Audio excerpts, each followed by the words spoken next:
Hey, welcome to episode 3 of Into the Van. I'm Mike West, and sincerely, I want to thank you for listening to this podcast so far. We're only 3 episodes in, but the same way I never take for granted people coming to live gigs, you should never take for granted people listening to your music and your records.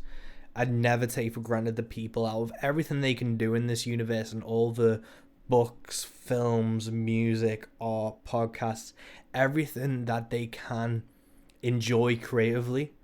People take the time out to listen to me rambling into a microphone. I really thank you from the bottom of my heart for listening to this, and I hope you enjoyed episode 1 and 2 of Into the Van with Sean, James and Crapsons. I've had a blast recording them and it's been really fun to do. Episode 3 is kind of twisting what I enjoy and what I love about the music industry. And I know I enjoy the episodes of podcasts and the articles where they go a bit inside of baseball on the industry. So with that in mind, the guest today is John Craig from Forge A.M.P and Forged in Fire Promotions. And I wanted to talk to John because whenever there's an interview with an artist, it's always about the artist themselves, how they got started, their creative influences, which are all well and good and really interesting. And I love getting into those talks. But the artist is where they are because of an army of people before them. So for every artist, there's a promoter, there's a booking agent, there's a venue, there's a sound guy. And if you aren't listening to all of their stories and all of their experience, you're only really getting 1/8 of the picture, really. And I want this podcast to show as much of the full picture as I can. So I think if you're a musician, this will be really interesting because we're talking with a promoter and a manager and someone who books festivals and gigs. And I think that's a really interesting and valuable perspective to have if you haven't listened to it before. And if you are wanting to get into the game of putting on shows, this is an invaluable podcast for you. I love people who do things independently.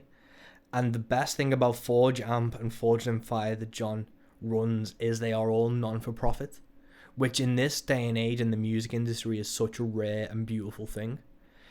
So there's so many people who want to take advantage of bands and use them for their own personal gain. It's not just for the love of the music, it's for the love of themselves. And that will always end badly as far as I'm concerned. You need to go into it as a fan, passionately. I'm willing to my favorite saying is a rising tide lifts all ships. And if you aren't applying that to yourself and your music industry, then you aren't really getting the full story and the full picture, and you won't get the full benefit down the line either. There will be people who are out for personal gain, but all I can say is who will be left standing at the end of this. I know it's not going to be the people who are selfish and wanting to create a name for themselves while shitting on anyone else or dragging them down or taking advantage of people. It's going to be the people who inherently and genuinely give a shit. And that is why I enjoy talking to John. Why I enjoy talking to so many of my friends who are musicians or creative people or podcasts or people who write articles. The people I know don't do it. They do it for themselves, but because they love it. They love to do it because they're passionate about it. They aren't doing it for any recognition. They aren't doing it for any awards. They aren't doing it for any income because it's the music industry, so there's none anyway. They do it because they genuinely give a shit, and I like to surround myself with people who give a shit. I don't care what you give a shit about, as long as you give a shit. That will always steer you right. As long as you do it honestly, sincerely, and authentically, you're going to be in the right place, and I'll be a fan of yours for life. This episode is brought to you by myself, Mike West. The Next Life is done. I sent off the masters and the artwork to Deep Grooves, who are pressing the vinyl and making the CDs yesterday. It's the 15th of April today. So I sent them off yesterday. Now it's just a 3 or 4 month process of getting them cut, manufactured, approving the test presses, and it will be good to go. So I'm going to drop a little snippet of The Next Life in a minute, which is a little teaser for you if you'd like to pre-order it. If you'd like to pre-order The Next Life and support me, for lack of a better thing, if you'd like to support my music, you can head over to mike333west.com/store, and you'll be able to go to my Bandcamp, and there's a ton of different digital options. There's a physical CD, there's a physical white gatefold vinyl, which is going to be fucking gorgeous once it's done. So I'm going to drop some music for you now, and I hope you enjoy it, and I hope it whets your appetite enough that you'll head over and pre-order The Next Life.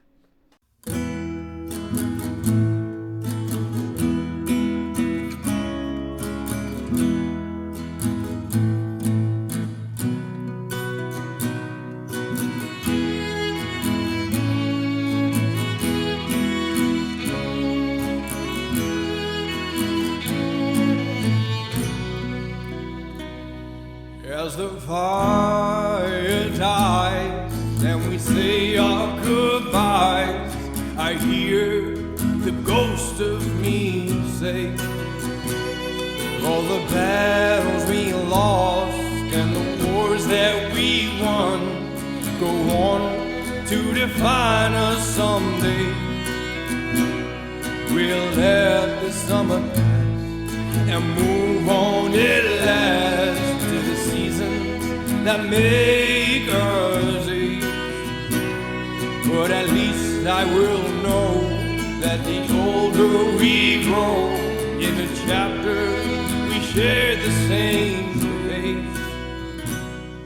And I sincerely hope you enjoyed that, because I had a blast making it, and it's been far too long in the making that I'm so happy to get it out there now. And unfortunately I'm not able to tour it due to the current pandemic, but I'm going to do it as digitally, as widespread as I can, because I want as many ears on this as possible.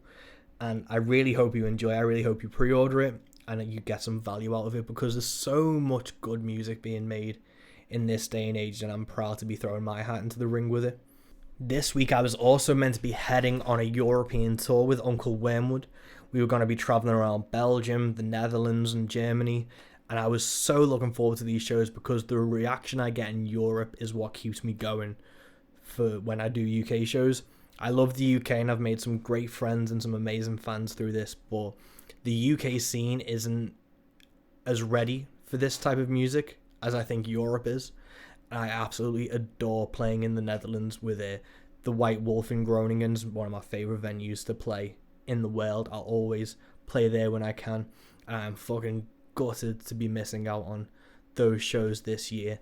I'm gonna be back. We don't know when we will be back, but Brexit be damned, I'm gonna be coming back to Europe as soon as I can, because I just fucking love playing there. I want to do a UK tour. I want to do an EU tour. I'd love to do an American tour, but we're seeing how visas are. If Brexit goes the way I think it's going to go, I'm going to be paying a lot for visas. So who knows what's going to happen, but The Next Life is ready. I'm going to tour the shit out of it as much as I can. I can't wait to get back on stage and do some live shows. And I just can't wait to see people's reaction to this, because I've put a lot of time and effort into this record. The musicians who have played on it are fucking phenomenal, and I truly think you'll enjoy it.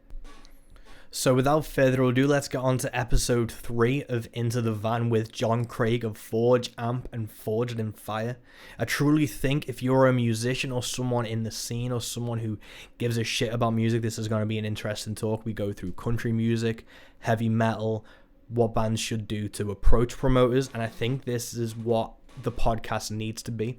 It needs to be not only an interesting chat between creative and passionate people, it needs to provide people with some information and some real world advice that can help you in your passionate careers, because this is for music, but it can be applied to comic books, applied to art, it can be applied to whatever creative endeavor you are choosing to do.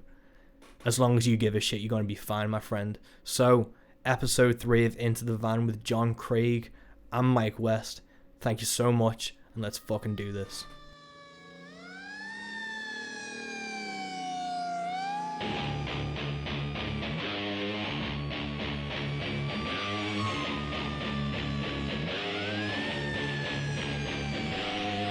Welcome to Into the Van with me, Mike West. Go! If you go from again, so it was before Forge A.M.P, what got you into the music scene, really? Yeah. Right, well, initially I was born in 61, so for about the first 8 or 9 years of my life that I can remember, my dad only ever played country music. My mum would put Radio 1 on, so I used to get bits and pieces of the Beatles, etc. But my dad was a big Hank Williams, Hank Snow, Jim Reeves, all those kind of guys. So that's what I get into, and that's what I loved. And then sort of early 70s, I had cousins a couple of cousins that were 7 or 8 years older than me, and they were like big brothers to me. So when I used to go to their house at the weekends, I was then listening to Led Zeppelin, The Who, Jethro Tull, Black Sabbath, all those guys. So that's why I got into music in the first place. So I had this countryside that I always loved, traditional country, and then I had obviously the heavy rock. Once I got to sort of like where I was the age where I was 14, 15, 16, I started to get into the likes of Rainbow and that, and then punk came along, and as soon as I heard the Sex Pistols late one night on the radio, it was just, that was it, the world ended and started again. So I get really into punk. And that's when I got into my first band myself. So there was 4 of us. 2 of us were AC/DC and Status Quo fans, and the other 2 were punk. So we used to split. We used to split the sets up. So one half of the set was that, and the other half was what we liked, what the punk side liked. So it used to confuse people, but that's how I started. I think that's the best thing. It would be keeping people on your toes, and then there's not going to be many other bands doing what you guys were doing. No, that's it. And I think even when I stopped playing for a couple of years, mainly because I got married and my daughter came along, and then I went back into it, and it was really funny because we were a proper metal band. We were a new wave of British heavy metal. We were Iron Maiden-esque, although I couldn't quite shriek as good as him. But the funny thing was, the 5 of us that were in the band, of the 5 of us, 4 of us came from parents who were either into country music or played it. You know, so it used to be really funny. We'd be stood there with the leather jackets, the cut down t-shirts, and the long hair and that, and people would go, we'd be sound checking to Burning Ring of Fire and all this. And you could see the confusion in people's faces, and sometimes even the words of, they're playing that crap, then I'm not staying. But the funny thing was, we would play it. We'd play it as a cover. We would never do a cover. We were always original, but we'd play a couple of country songs and rock them up a bit.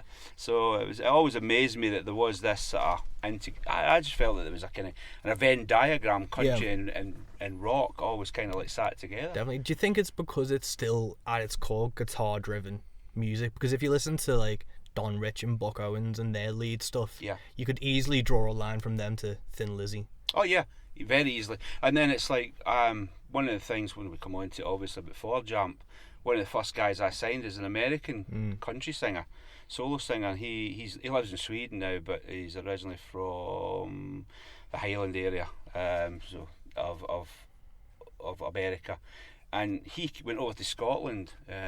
So it was Hogmanay 2019, and he couldn't get away. He spent 5 days in the Highlands, and he couldn't get away with just how much, because he went to Cayley and all that, like New Year's Eve. You can imagine Scotland, he got invited to a house party, went along, there's fiddlers and bagpipes and that, and he said it's like he couldn't get away with just how much it was the country music was derived from what was Scottish, but he said traditional music in Scotland.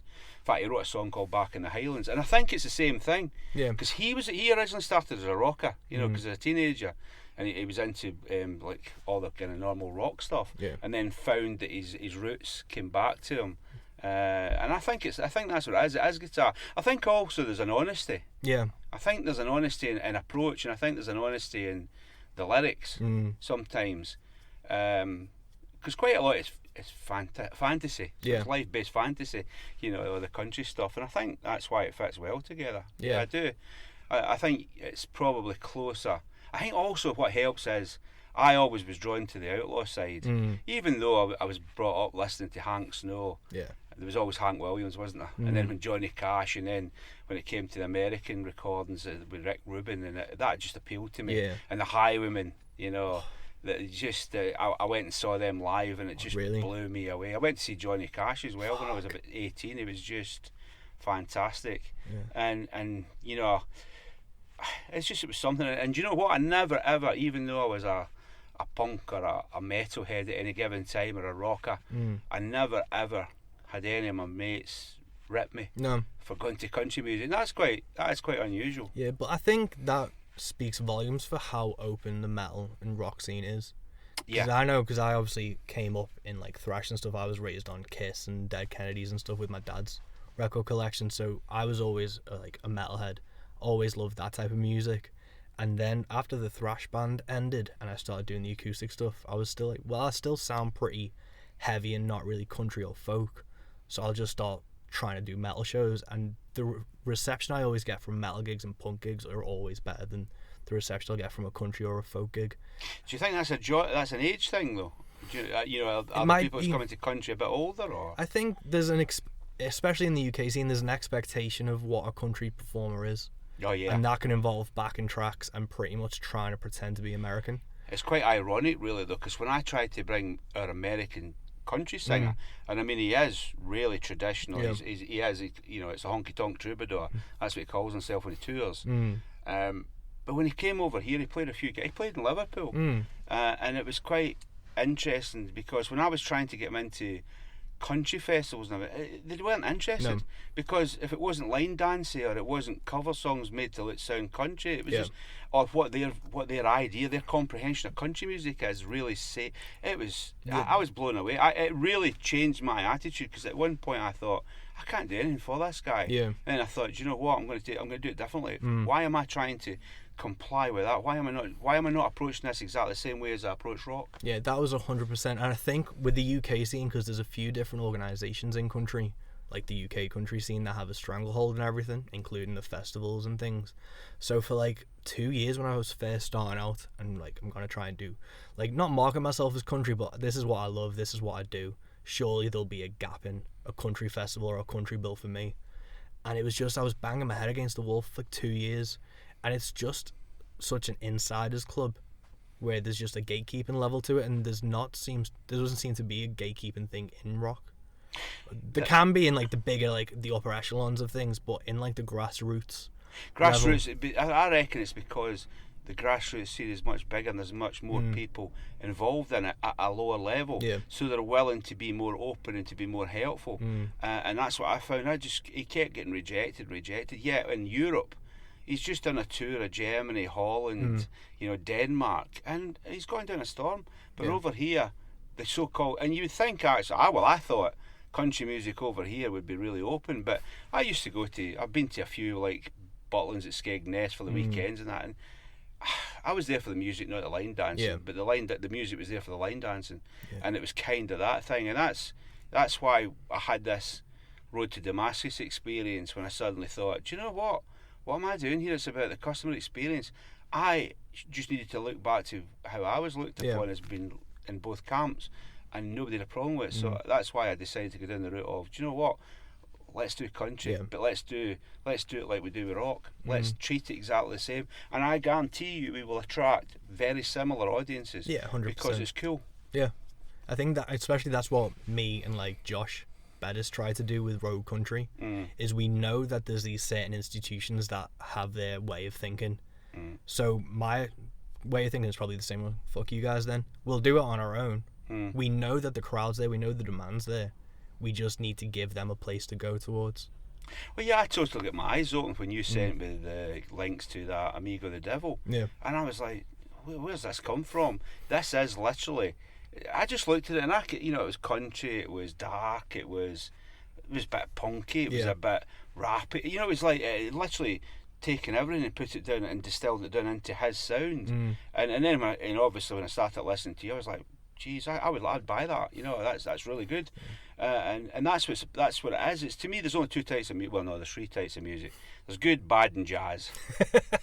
I've always hated jazz. I blame Cleo Lane for when I was a kid. She used to be on the TV a bit every other weekend, and it drove me nuts. It just never appealed to me. No. But it doesn't matter the genre. There's good and bad, and it's as simple as that. And unfortunately, I would say in the UK, too much of what I would call bad country is what's wanted. Yeah, I don't even know if it's wanted, to be honest. I ran into a woman the other day and she was going to the Country to Country festival, and I was just chatting to her because I heard C2C and I was like, the country? She went, yeah. I was like, oh, who are you going to see? And she was talking about all these American acts. I was like, do you listen to any of the UK stuff? She mentioned a few guys who I'm not a fan of. They're more like pop and stylized. I was like, well, have you listened to this? And she was like, no, I don't know who they are. And then even I was pulling out American bands to be like, have you listened to Morgan Wade and the Step Brothers, Sarah Shook and the Psalms? I was trying to like list other bigger artists and it was still no. I was like, well, do you want to like Road Country UK on Facebook then, because you aren't gonna discover what you think is country outside of this viewpoint of C2C and mainstream radio. And it's trying to get people to step outside of that comfort zone, because a lot of the mainstream still assume that radio and the big festivals are the tastemakers, and like they just get spoon-fed basically. No, I mean, I just I get lost with some of the country, and it was like I worked a little bit with a band from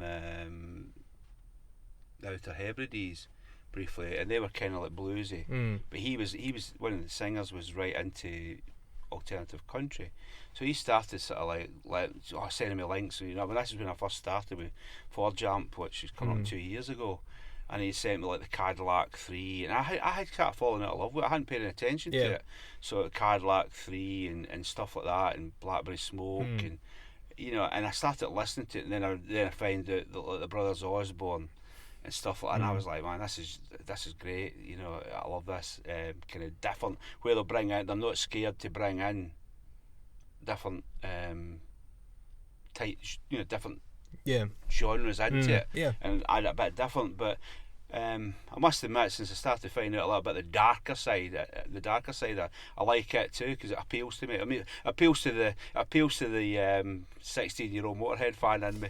Yeah, that's the thing, because it's like the thing for me, especially listening to Amigo the Devil and stuff, it's that metal for me when I was young was, it summed up what you felt inside as like an angsty teenage kid and not really know how to process things. Which is of course what Eminem and people like that did later in the years, you know, they did the same thing, and punk did it. I mean, I was 14, 15, no, I was 15, 16 when punk came out. It was just me. That was me. I was like, this is how I feel. It was a bad time in the country. It was terrible, and they came along, and even though a lot of it was just posed, really, it wasn't real. You know, I mean, I always remember the But it felt real when you were in the moment. Yeah, in the moment you listen to the lyrics. I can still remember, and I wasn't young at the time when it came out, but I remember driving into work and hearing "Cleaning Out My Closet" by Eminem, and they played it straight after it, and I actually sat in the car park to hear that played again, and I was like, man, you know, when you really come out with stuff like that, it's just those are the kind of seminal moments that always made me listen to music. You know, and I don't think you grow out of that. No. Even yet, when some of our bands send me new stuff, like, you know, I've got King Voodoo down in Liverpool, so they're always sending me their demos. What do you think of this? What would you do with this? So they're very good at including me, even though I'm their manager, including me, because they know I come from a musical background. Although I can't play any instruments, I never had any patience, never mind talent. But it's good, because I think that's what it's about. It should always mean something to you. You should always be able to find the person who has something missing in their life and draw them in. Yeah, and I think that's what the darker side of country, like Amigo the Devil, Sean James, those type of things do, is that angst never really leaves someone. It just, you grow up with it, you know that this is this, and I'm going to move on. And I think with more of a awareness on mental health and people not being okay, you're a lot more analytical of how you feel in this day and age. Yeah, definitely. And I think that is a really helpful time for when dark country and alt countries come along again. I mean, like, this is the feelings you're still dealing with just putting music to it, and it's another manageable thing, like back in the day when you were a kid. Oh yeah, and I think it's needed, and I think the fact that a lot of those bands that I named earlier, like, they are no longer espousing gun laws in America. They don't, you know, like the way the Dixie Chicks get absolutely ruined because of their political stance. I find that a lot of the ones in America now are quite willing to not be the conservative country, and I think that's where Amigo the Devil and people like that. And do you know what? I think it will potentially be a better route to go down in country music, especially in this country. Yeah, definitely. You know. Yeah, definitely. And I saw, did you see Dixie Chicks just brought out a new song? No. They just brought out a new song called Gaslighter. Have they? And I was saying to my girlfriend, because it's bullshit how they got ostracized and kicked out of everything for going against George Bush in 2008, around that time. Yeah. And now everyone's going out against presidents and speaking for political candidates. And if they must be sitting back and being like, we fucking did this over a decade ago and nearly lost our careers for it. I think if Donald Trump's done anything good in the world, he's made the country Western fans in America Yeah. less conservative. Yeah, it's just the same way that they worried it would make the dark and the right side, like the ugly side of everything, come out. It's also made the opposite come out. So it's people are being more positive and more critical and more hyper aware of things, which I think is, if there is a good side to all this. Yeah, I think in it's all that can. I'm a natural disruptor. Didn't realise I was, but I'm a natural disruptor, and I tend to look at things as in, all right, that's how they do it, but there must be a better way. Yeah. And that's why I ended up doing a lot of the stuff that I'm doing. It wasn't a big plan. It was just looking at what needed changing, and going for it, trying to find like-minded people. And I think you need a catalyst for that. And if that's George Bush in America, or it's Boris Johnson, or it's the Brexiteers, or whatever it is that does it, we need to get back and we need to break through. We need to go through that glass ceiling, because I keep hearing people, because we're probably going to come on to it with the Forge A.M.P thing and the Forge and Fire, but I keep hearing people going, so and so is making it. I'm sorry, there is no rock band making it in this country. Making it is being at the top of the charts and really people and making a load of money. Yeah. What they're doing is they're making it at our level. Yeah. You know, they're making it as in like the managed to get out of the Conference League and get into the second division, the first division, whatever it is, second division. They're not going into the top of the Premier League in music, because everything's set against it, happening, because the way they've dumbed down young people in particular to listen to music. Music now is what we used to call elevator music to them. I have a 13-year-old daughter who drives me nuts, because music means nothing to her. It's just a background noise. But she's not unusual with that. I love her to bits, but her musical taste has gone awful.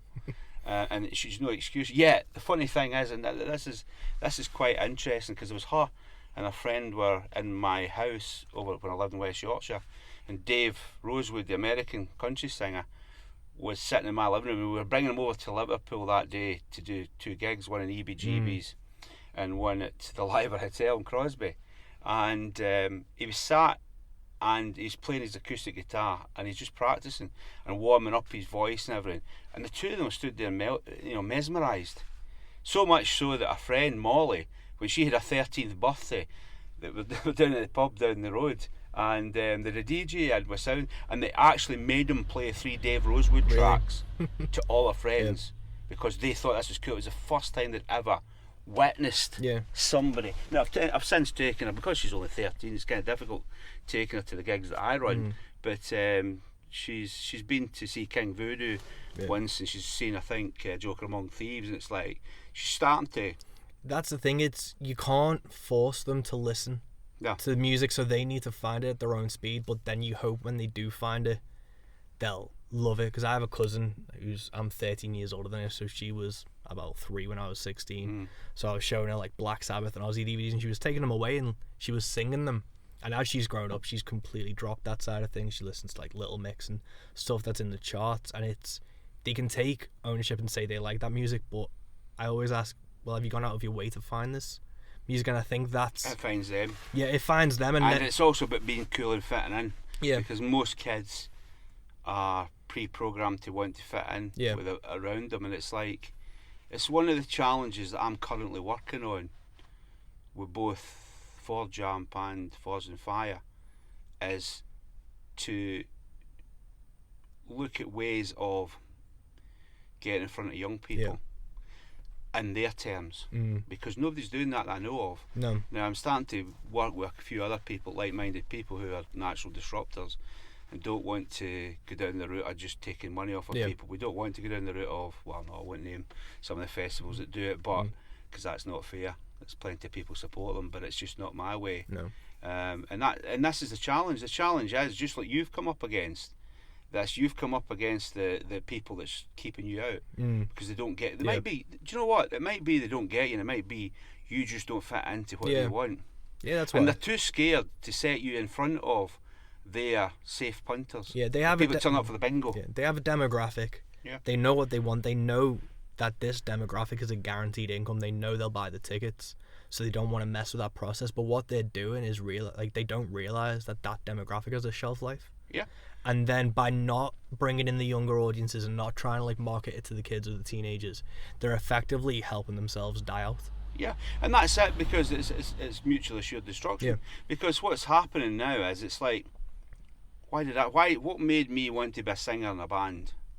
And it was listening to Roger Daltrey. I wanted to be Roger Daltrey back in the day, and then like Ronnie James Dio with Rainbow. I wanted that.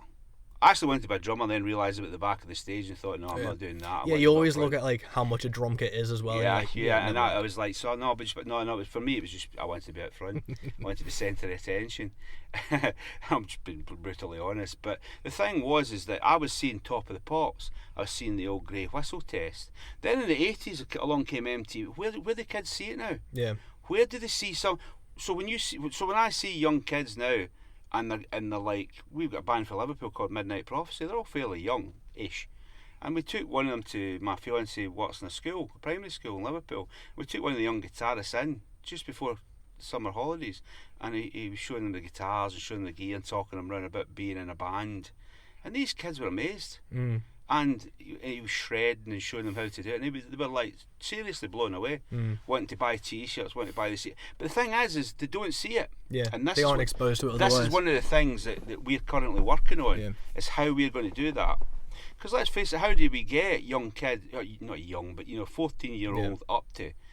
So how do you get them into venues? Yeah. Oh yeah, they're all right up till 7. Oh God. And the venue, what do you do with them? And then promoters stay away from it. Well, I'll tell you right now, you playing in front of a load of 14, 15, 16-year-old kids are more likely to be embraced and be liked than you are playing in front of the audience that people would expect you to be liked. Oh yeah, 100%. And this is the challenge.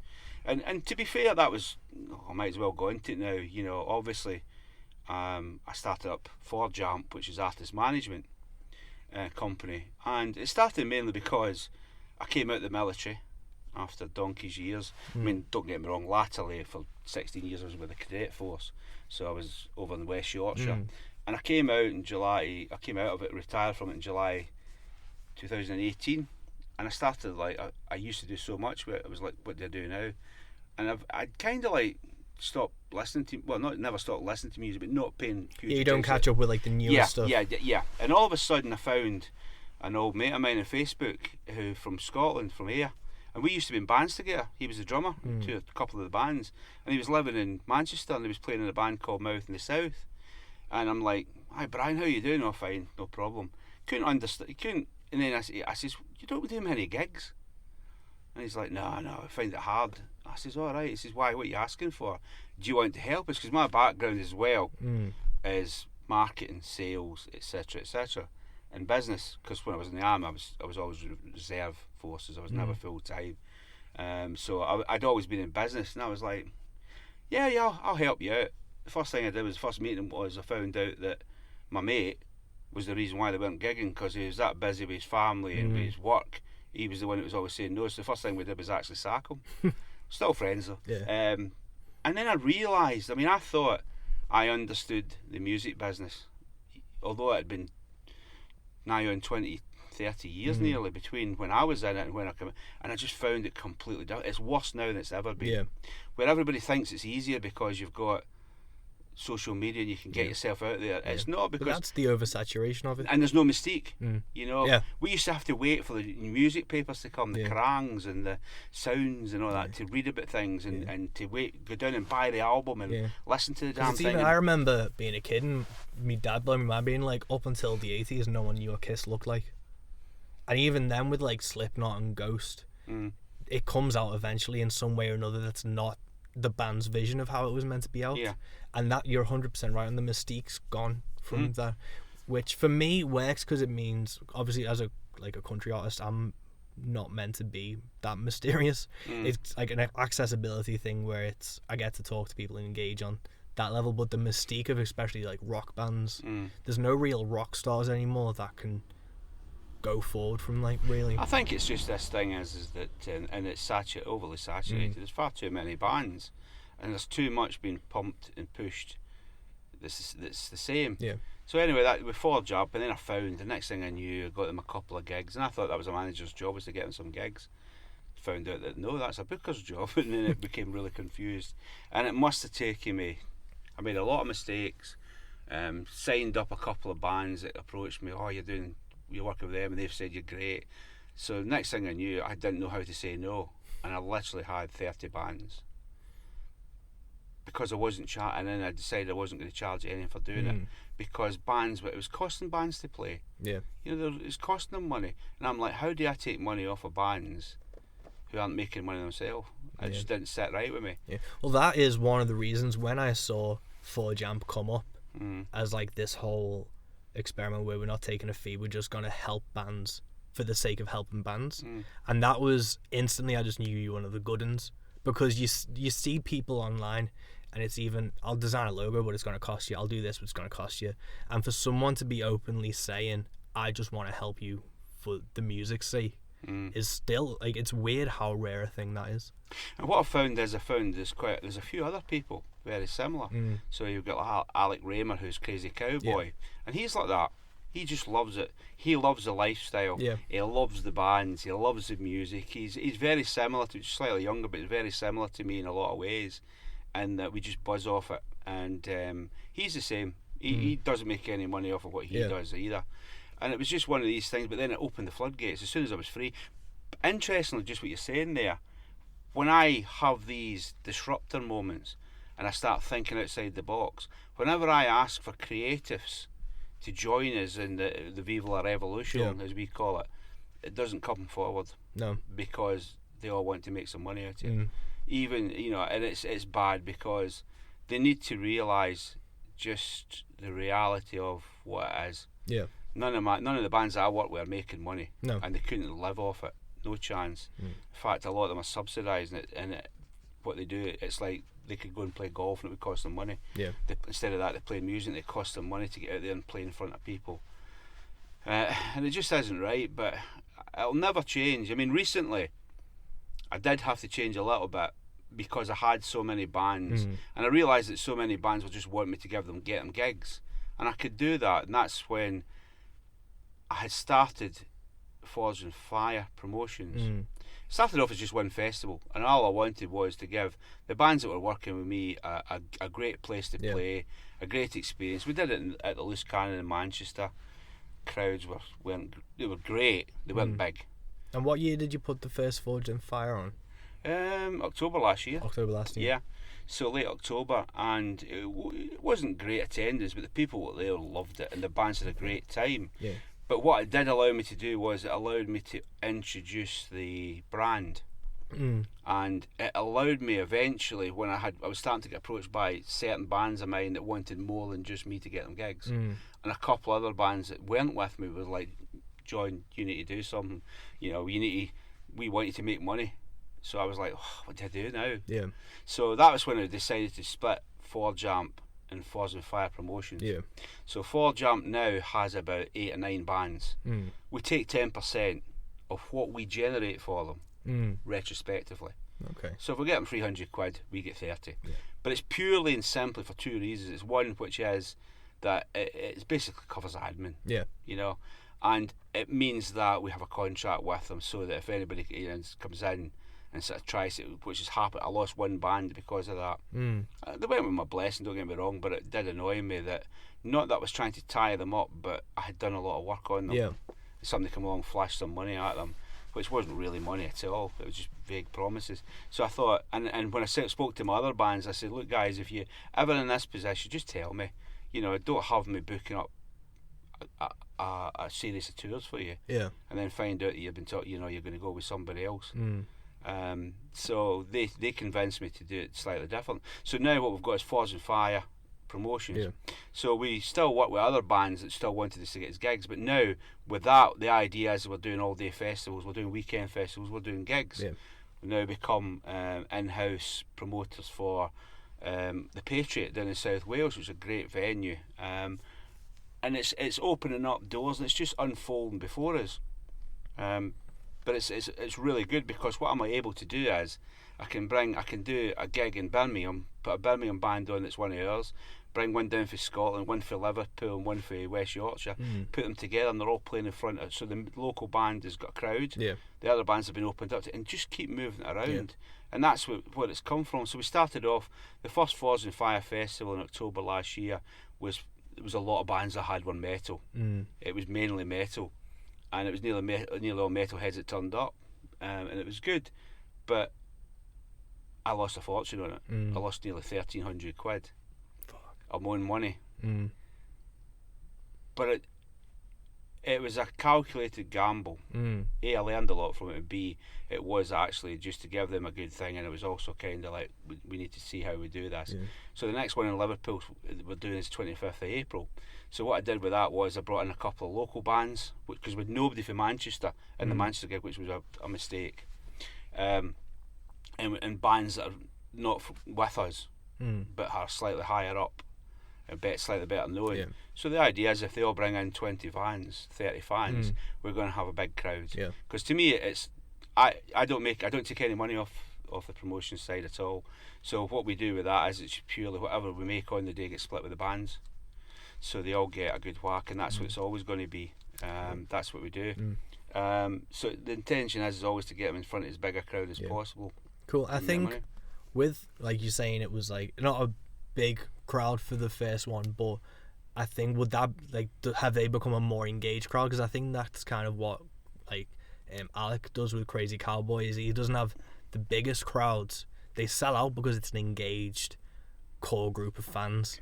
I learned a lot for Alec, and I think that's something people really need to focus on. Is you don't want to try and attract 1,000 people. If you attract 100 people who give a shit and show up, most importantly, I think that's the key. You're right, because I went to Crazy Cowboy 4, I think it was, and because Gallows Circus were playing, they're one of our bands, and I saw how he did it, and he's been brilliant, because he's very open. And the same with Sean Haynes at KOL.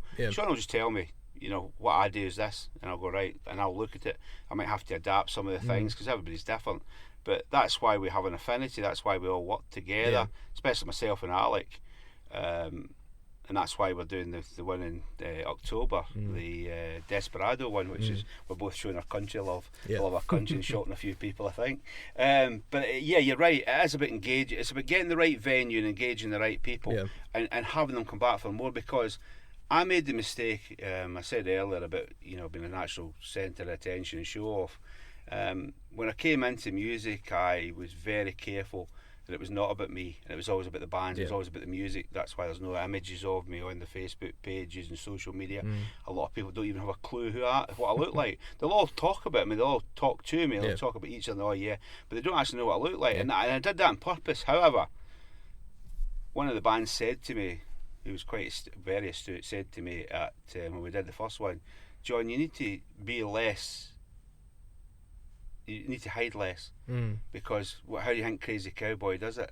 Because it is about him. He says, no, you don't want it to be about you. He says, but you do want it to be about the brand. So that's why we started really pushing the Forge and Fire brand as such, because I want to do that. I want people to think it's going to be quality, and like Crazy Cowboy, they know even if they don't know half the bands, they know that the quality will be there, and they can do it. And I think the biggest test will be the Outlaw, the one we're doing in October, which is the Desperado one, and I think it'll sell out. Really? I do. Hopefully. I think we'll get 200 at it, and if we get 200 at it, that's fantastic.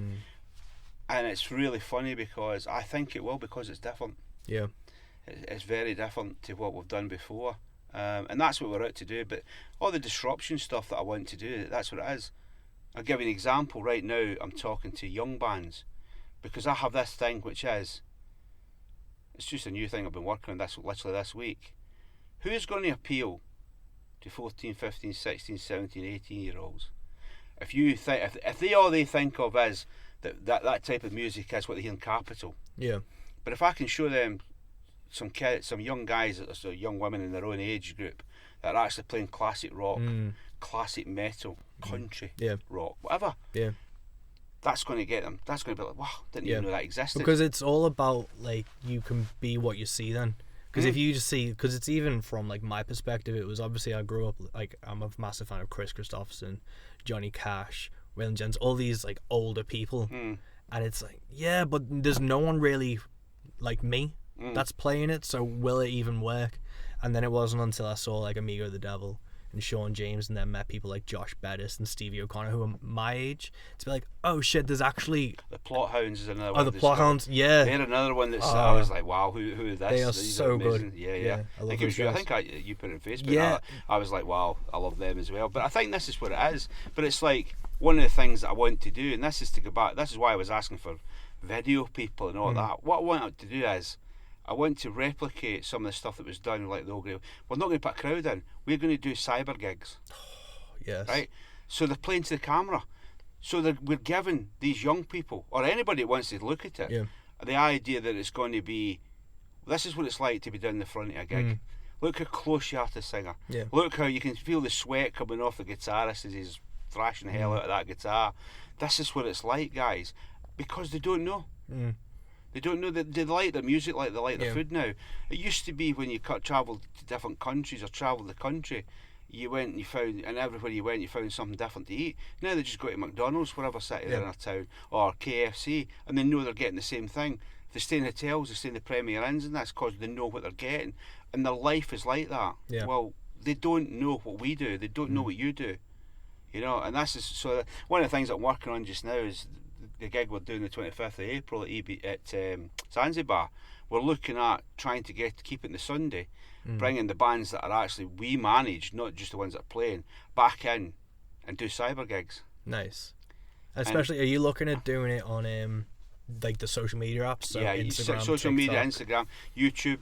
Yeah. Put it on YouTube, because let's not be kidded. If we don't Adapt. What's the old saying? If Muhammad won't come to the mountain, then the mountain has to come to Muhammad. We're having to do that. Yeah. We have to seek them out.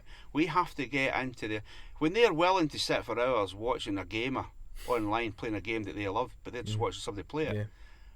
That kind of tells you what's changed. We need to get in front and shock them out of that. Yeah. A Forged and Fire Twitch would do really fucking well. Yeah, and I think it's just one of these things that we but the problem is that, like I said before, a lot of these creatives that we need to help are so short-sighted. They just want, oh no, I want 200 quid now. I don't have the money to do this. You know, I'm just a working class guy. It separates who gives a shit about the scene and who gives a shit about like actually creating something of value and content, as opposed to people who just want to make a quick buck. Well, that we were talking to Angela Draycott, who manages the Patriot, and one of the things she's been working on is being able to do live feeds, you know, and I'm like, that's cool. She says, but people tell me not to do it because it might stop people coming to the gig. I says, people come to the gig, I says, but it'll open it up. Yeah. I says, but what we need to do is, we're raising money for it just now, is to put in really good recording stuff. So every band that plays will get a live recording on it that sounds great, and a live video. They can take away with that and do what they like with it. They can use that for their EPKs. How many times do you get this? Have you got any live footage of yourself? Have you got any good recordings of yourself? Well, that's going to attract bands to come and play the venue, which is a great venue anyway. But it's also like, you know, we'll pay you whatever you get. The least you'll get paid is your petrol money. Yeah. You know, if we're doing introducing nights and Friday nights. Yeah, and every first Friday every month we're going to have an introducing sort of all new bands that don't have a following. Do you know what? Yeah. We'll put them in there, but we'll record them, we'll put them out there, and that's what we want to do. But it's going to take more than me. Yeah. And it's Alec. going to take more. And this is what it's about. And even like the opportunity to sit here and talk to Yeah. you about it. You know, if the people that are passionate about music, new music, let's not be kidding, new music, don't get off our asses, then it's going to die. Yeah, well, this is why I wanted to do like a podcast, because it's another medium that's growing, and it's given me, like, because obviously I know Alec, I'm going to be trying to get on the podcast hopefully on Saturday. I know enough cool people that are in this like revolutionary grassroots campaign that I think this is an invaluable resource for people. So it's all the young bands coming through. If they ever, I don't know who's going to listen to this, but if someone listens to this and can take value away from people like yourself talking, then it's going to help just feed this like fire. And obviously this is going to be listed for free on iTunes and Podbean and all this, so it's just another way to get the message out there. Well, it's like Down the Front podcast. Yeah. You know, when it's out on a Friday, it's the first thing I listen to on a Friday morning when it's out. And to me, I love it because it's so honest. And you get to hear bands you've never heard before from all over the world. But, you know, we need more of that. We need, and they don't make money out of it, etc. It usually costs them money, I would guess, as well.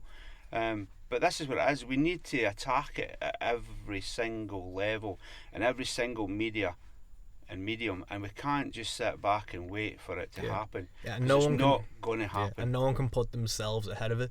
Like, if you think you can use this as a platform or a stepping stone to further your own career and not help the people that are alongside you, then it's just, you're going to be doomed from the start. Well, everyone is on the same front line pushing forward. Angela had somebody recently who was a drummer of a very, very, very well known, huge global band.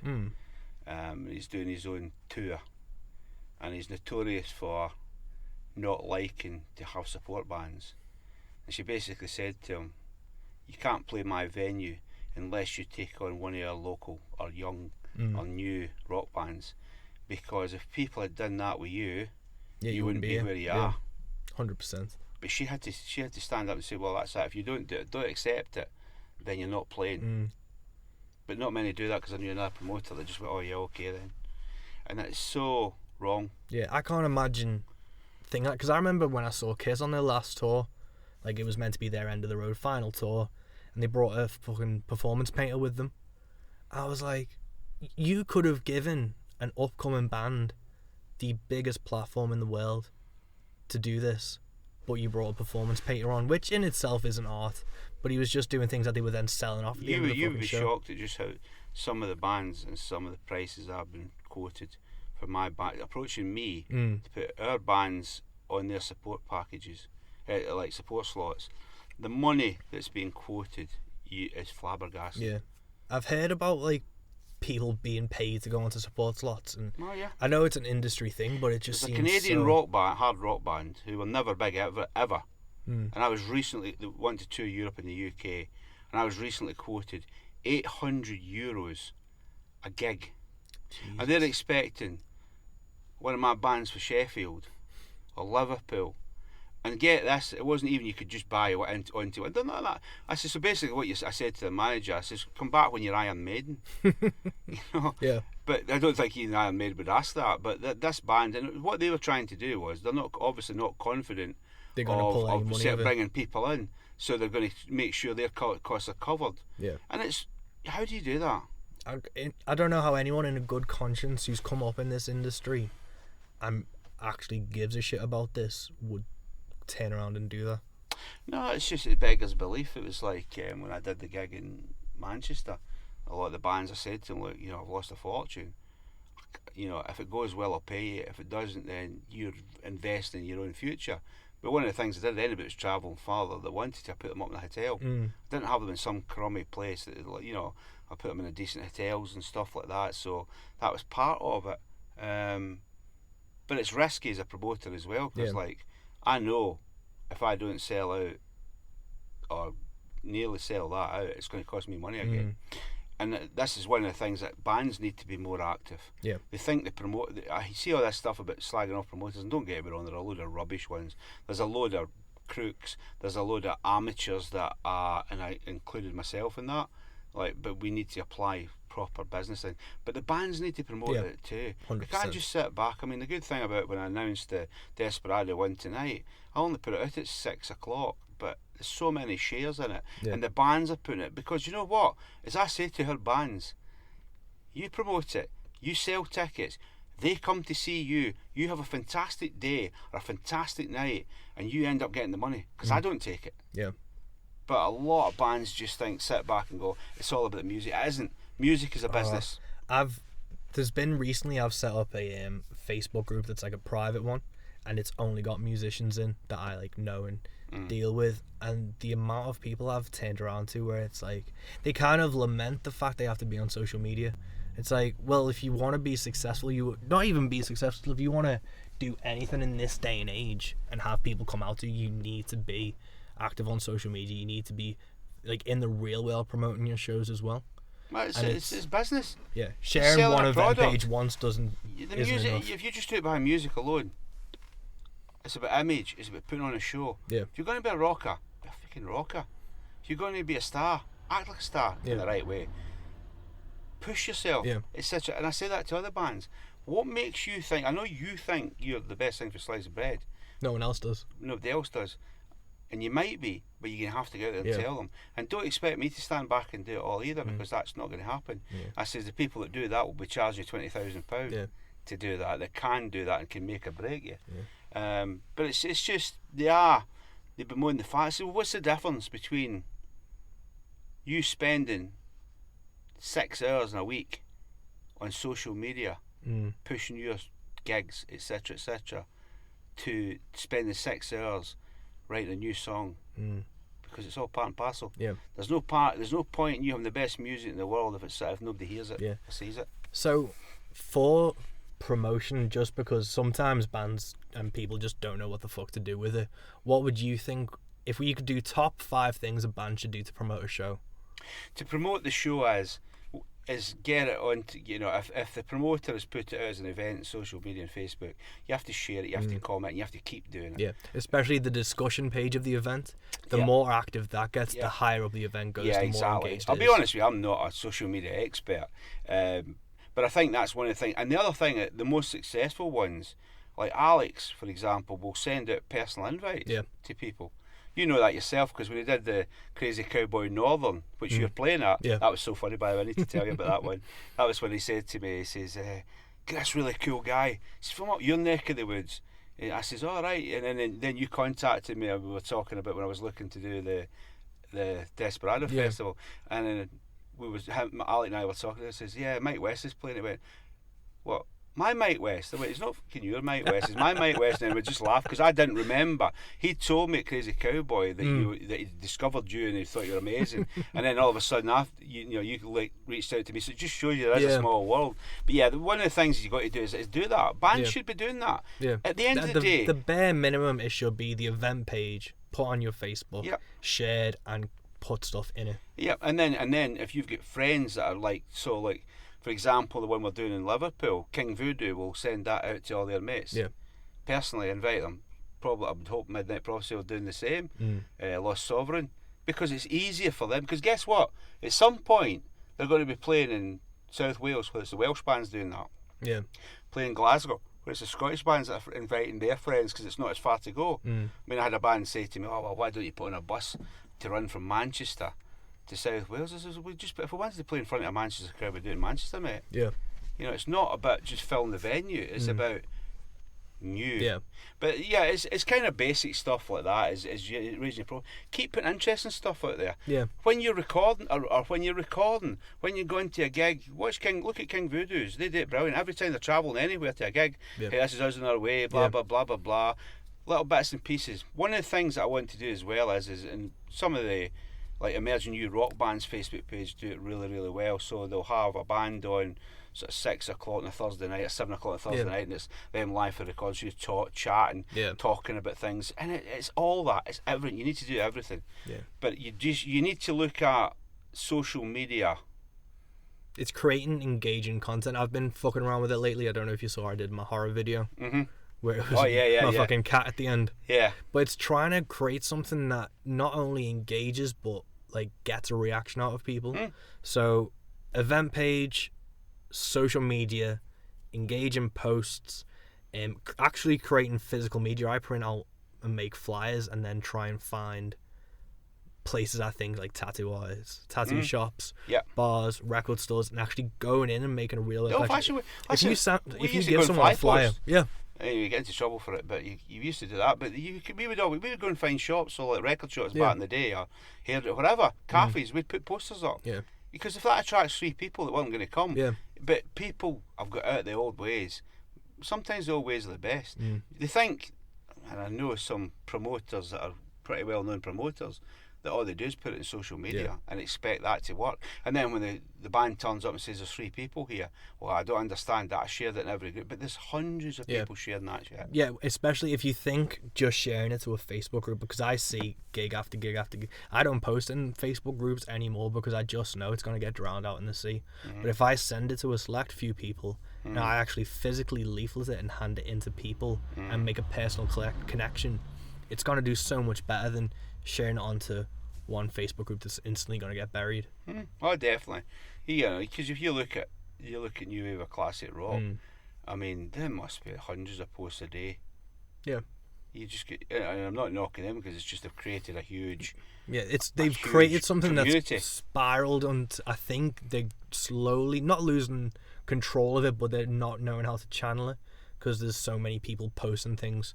I think the danger is as well that, and I don't mean just them specifically, but I mean in a lot of cases, is it becomes a less than hidden agenda. And, when it's the same bands that we talked about all the time, and it's not, like I said, it's not just their pages, it's everywhere. It's like the festivals, the same frigging bands that's on it. Well, come on, for fuck's sake, there's hundreds out there. There's thousands of bands out there that are brilliant. Don't be lazy. But then again, I'll blame the bands themselves because they're sitting about waiting for the miracle to happen. Get off. I mean, if you were the analogy I used recently was, if you made a product and you just felt, so let's say you made some sort of furniture and you just sat it in your shed and it was amazing, but you sat in the shed waiting for somebody to come to notice it and go, I'm going to buy that. How successful would you be? If the manufacturers of cat food, all they did was keep it in big warehouses and expect people with cats to try and find them, why do we think we're different? Music's no different. I think especially with artists, they hate thinking of it as a business, but it is. I think I was lucky because obviously I've been obsessed with Kiss since I was a kid. My dad gave me the Gene Simmons autobiography way too young, but he talked about how he marketed back in the day. And they were probably the best. You know that you wanted the greatest band in all that world. You've got the greatest band in the world. Their branding and the way they market themselves off the bat was a massive influence on me from when I was in the thrash band to now. It's if Kiss can do that and get somewhere with it, if you do anything less, why would you expect to get with it? Alternatively, if you read Dave Hillett Slade's autobiography, when they went to America, it killed them. It really killed them, and this is it. And it's like if you watch this like 3 hour and a half videos, and it's about Iron Maiden, and you learn. I mean, Rod, he was a beast. He flogged them to death, but he created them the way they were. They used to sit outside in the van waiting for the band not turning up, or just gate crash a gig and say they were the band that was supposed to. There was all sorts they did. But you know what? It's and nowadays, in them days in that area of London, there were 30 gigs a night. Now there'll be 2 venues, and this is the other thing because people keep bemoaning about venues disappearing, but it's not just venues; it's pubs. People aren't going out for nothing. And we need to drive the excitement. We need to make people say, I reckon nowadays half the time if you put a band out the back door, they shut the blinds because if the sun was too bright, because it's just they're so out of the habit of actually going and doing anything nowadays. And that's why the pubs are shut. So it's not just venues. We have to sell our wares. 100%. And then if we don't, we die. And if we don't look at new ways of doing things, we die. And that doesn't matter what the music is or how good a band you are or a singer you are. You need to understand the business. One of the things that we're currently working on is running seminars and being totally honest. We will probably become public enemy number 1 of a lot of other management companies who take money up front. But we're going to set up, like at the Patriot and places like that, seminars where we bring in experts to tell new bands the truth. That's so valuable because I'm signed up to the PRS, so they do seminars in Liverpool, Manchester, and Ireland, so I go to those.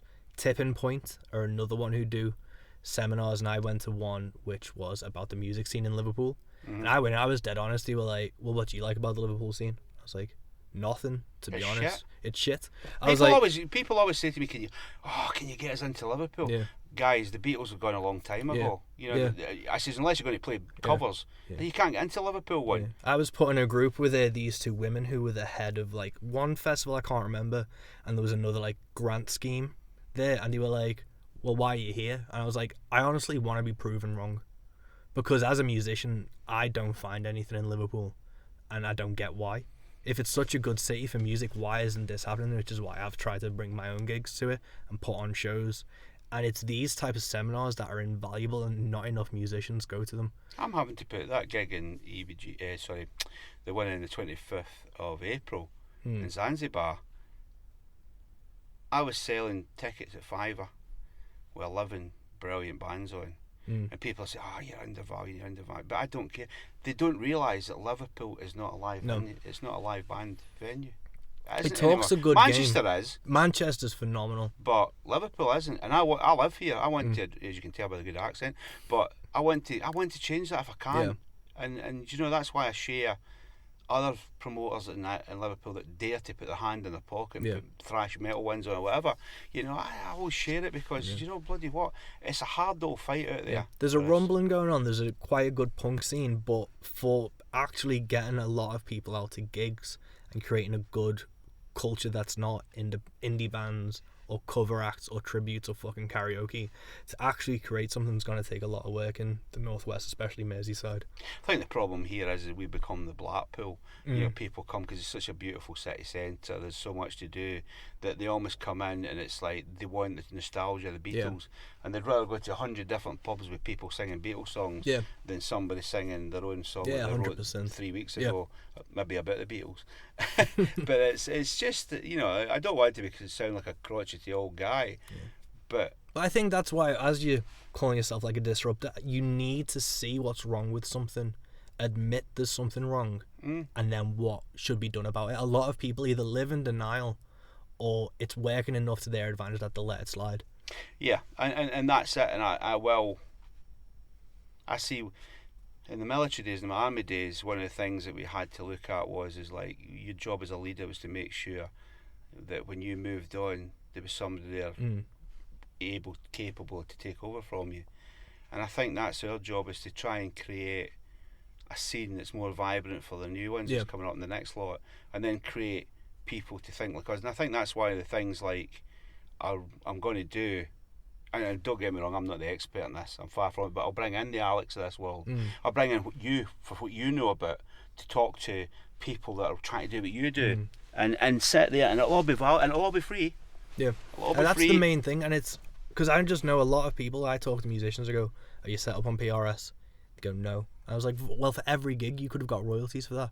It's not much, but it'll be gas in the tank down the road. Why aren't you signed up to that? Why haven't you registered your songs?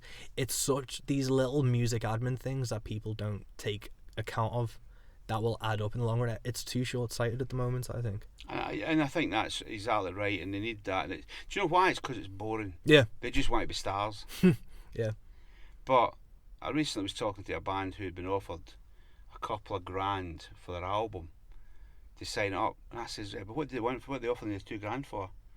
Well, you know, blah, blah. I said, wait, here's a question to ask: who owns the songs? Turns out they wouldn't have owned their own songs. I says, it's $2,000, guys. It's not worth it. 200 grand, maybe. 20 grand, maybe. At the level you're at, but $2,000. It costs you more than that. Yeah, but we've spent X amount in recording. I says, yeah, but guys, you're thinking of where you're at just now. What if in 3 albums' time you've smashed America? Yeah. You're all over the world. If there's one thing, if anyone ever listens to this podcast, don't sell the rights or the masters to your own songs. Oh God, no. There's so many. If you can just go back in time and see how many horror stories from the Beatles, because Michael Jackson owned their masters for a long time. Buck Owens had, I think McCartney owned Buddy Holly's. Yeah. At one point. Yeah, Buck Owens owned Mel Haggards for a bit. And Porter Wagner owned Dolly Parton's. Elvis tried to take Dolly Parton's. There's so much. Again, it's short-sightedness. If you hold on to your own copyrighted material, even in the long run, if someone's offering you $2,000 or something now for that, it's ridiculous. Well, Dolly Parton was talking about it the other day, that Elvis wanted to do "I Will Always Love You," but he would only do it if he owned the song. And she says, I couldn't do that to myself. I couldn't do that to my family. Yeah, but a lot of people probably would have gone with that. That's and what it wouldn't makes be Elvis as well. It'd be Tom Parker. Yeah, but him, because that's businessman for you. But the thing with it is that you just need to get your eyes open. Yeah. But I don't think anybody's teaching this. No. And if they are, maybe they're old school, Yeah. or they have a not so hidden agenda. Yeah. I wonder if it's a callousness or a like ignorance is bliss type of thing from the music production side of things, where the less bands and artists that know how to do this type of thing, the easier they'll get taken advantage of. It allows people to make money out of ignorance. Yeah. But there's also that I would call it laziness in some parts. There's books out there you can buy and read. Yeah. How to make a All living the out- information. how to make a living out your music. Yeah. It's a great book if you're a musician. I bought it and tried reading it. From my perspective, I just couldn't flip it enough. But I gave it to my American guy, and he's like learned loads from it. But it's like him; he's the most engaging guy. Do you know what? This is one you were talking about. When you play in a venue and you're an artist, talk to everybody. Yeah. This American guy will fucking talk to anybody. He went round the Liver Hotel, just in the corner down there. There weren't that many people, and it was scorching. We managed to get scorching day in Easter. It was about 80 degrees, I think, which was really funny because as they came in, these three guys were sitting outside smoking, saying in their broad Scouse accents, and I can't do the accent. You must be sweating your tits off, man. And he went, what do they mean? Because he was in his full country western gear. But anyway, that guy went around every single we couldn't get him out of the pub that night. Everybody was buying him a drink. Yeah. Even though there might only been 30 or 40 people in. Yeah. But you know what? They bought a shitload of merchandise off him. It's making an engaged, real connection with people. Yeah. Which is invaluable. And I bet, between every second or third song was, "Hi, I'm Dave Rose," because he knew that some people might not have been there the last time he said his name. Yeah. So don't say it at the beginning and at the end, "Hi, we've been." In a situation like, think logically. You're selling your wares. Yeah. And if you don't like the sound of this, and you think I'm just talking like a businessman, I used to be a singer in the band too, and we didn't do it enough. No, definitely. It's because I remember I've walked in halfway through a band and I'm like, "Who's this?" And then they don't say it at the end. If it's not at the beginning and the end, at the bare minimum, you've done something wrong. Oh no, at least you have a backdrop. If you've got a backdrop. Then pop-ups at the side of the stage. Yeah. One of the cleverest things was we saw this old hippie band and like hippie folk band, we went to a gig. It was the old schoolhouse in Barnsley, and it is literally an old schoolhouse. And they had a simple thing on all the tables, a little bit of paper, with their Facebook links and like when they're gigging, and I was like, and that my big American was like, "I'm having that." Put it in his pocket. Guess what he does now? He's got business cards. Yeah. He's got everything. Anybody says, "Here, take that." Yeah. His Spotify has got thousands of followers now because of that. Yeah, if I do a gig and there's tables, there's seatings, there's any flat surface, it's got business cards and stickers on. And take merchandise with you guys. If you can sell t-shirts and anything you can sell and have different price points. Yeah. If somebody can only spend £3 and you've got a bottle opener, have it. Yep. Don't just think, your t-shirts are £15. If you've got an EP, sell it for a £5, not a tenner. Yeah. Because if you can sell 20 at a £5 or 10 at £10, you get the same amount of money. But the 20 that you've sold is 20 different. Is 10 more people that's listening to your 100%. stuff. It's just people are stupid. Yeah. And it's like that. They want £20 for a t-shirt. Fucking mate, you're buying it for £5, sell it for a tenner. Yeah. 100%. Because I know it's even big bands now. I see like established acts trying to sell t-shirts with £30. Oh yeah, easy. And I went to Dead Daisies and I think they were wanting 20 last year, the year before, in Liverpool, and they weren't by far. They weren't the worst. Yeah. But I think even there, I think I went to see the Script. Yeah. Yes, I do like the Script.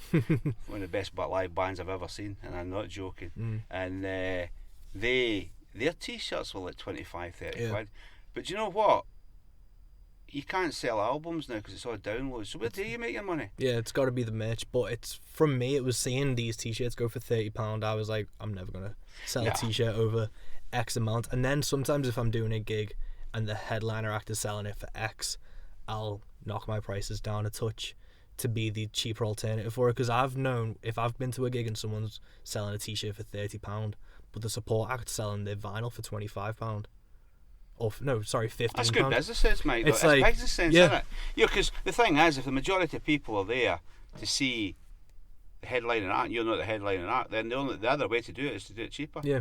And do you know what? It's all fair in love and war. Yeah. And it's good that I hadn't actually thought of that, but it's exactly what I would do. So for like half the price of the headliner's t-shirt, I got the support act who fucking killed it on vinyl for £15.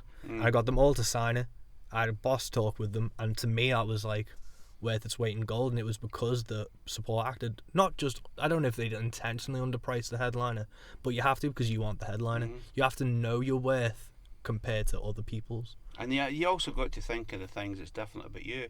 It's like Ian Day, who's the singer of Gallows Circus. You know, he'll always say like at the end, right, we're coming to the merch stands over there. Come and say hi and get a sweaty hug, because he sweats like, you know, I've seen more meat in a butcher's pencil, but he sweats like we're going to on stage. But you've no idea the amount of people got up to get that sweaty hug. Yeah. And while they're there, they'll sell the merchandise. Mm-hmm.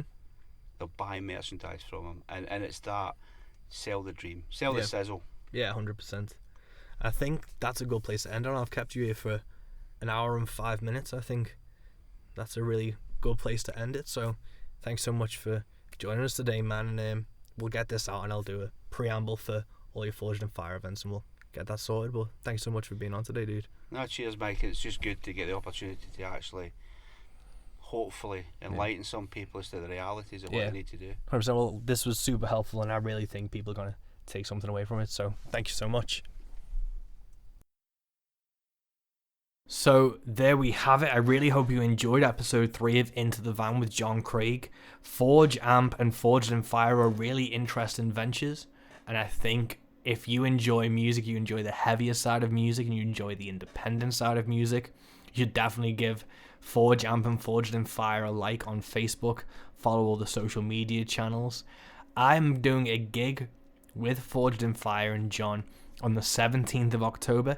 It's the Forged in Fire Desperado Festival, and it's at the Patriot, which is in Crumlin, I believe, which is in Wales.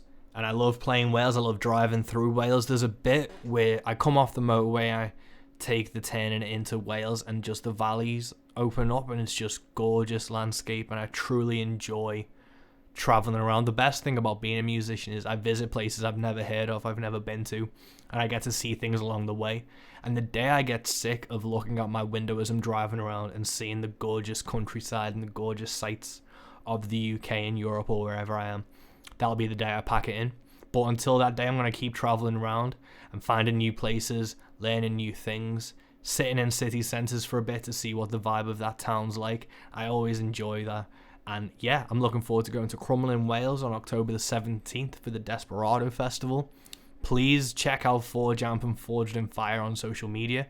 If you haven't given myself a subscribe or a like on YouTube, Spotify, iTunes, wherever, please do. It helps a lot, I've been told. And the main thing is listen to it, and if you give a shit about it, let a friend know, and that's all I can really ask. So thank you so much for listening to episode 3 of Into the Van. We'll be back with episode 4, and I can't wait for you to listen to that one. Thank you so much. Stay safe, guys. Peace.